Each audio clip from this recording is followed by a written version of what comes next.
Hi. When it comes to building a retirement nest egg for the future, property is still regarded as one of the safest long-term investments. While some investors may want to buy a property and rent it out straight away, others may choose to live in the home while they renovate it. Knowing what to do and not what to do is crucial to making a successful investment. Investing in bricks and mortar can be a great way to create wealth, but there are some golden rules to consider before taking the plunge into property investment.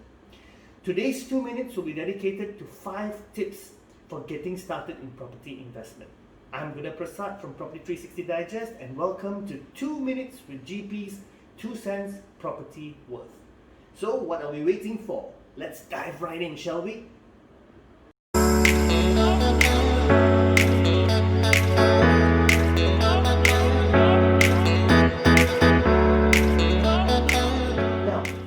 You have to know your budget. Before investing in property, it's vital to have a thorough understanding of your cash flow.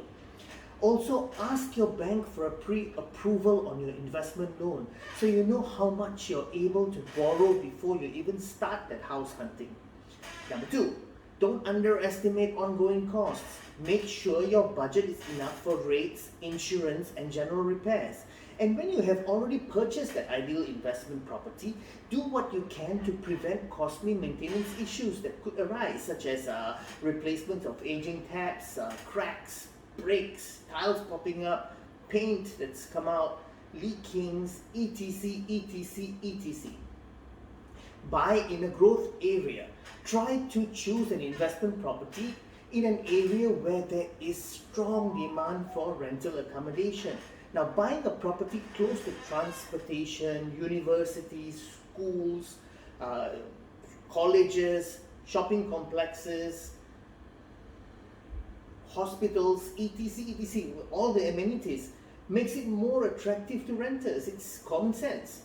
Number 4, look for livable, not luxury. And I repeat myself once again.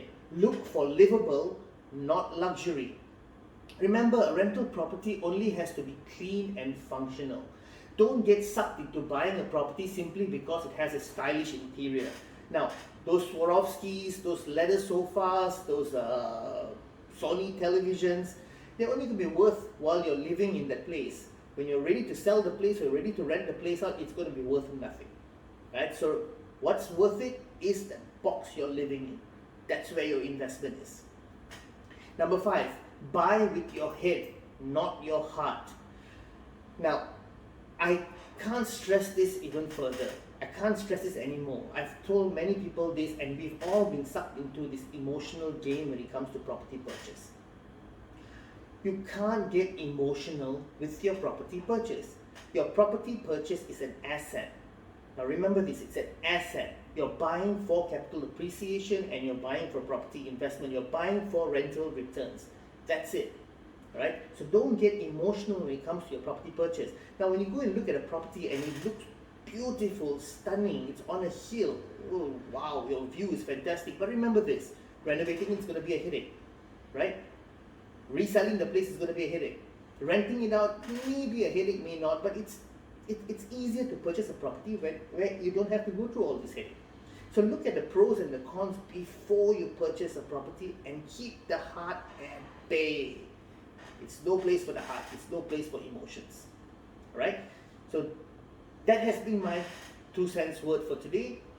For more nuggets like this, please click on the link below, join our Malaysian Property 101 group on Facebook. Join us. We'd love to hear comments, we'd love to hear suggestions, and there'll be more nuggets like this for you to watch. So, right. So I hope I've been a bit of a help. So till we meet again, I'm Gunaprasath from Property360 Digest. Peace.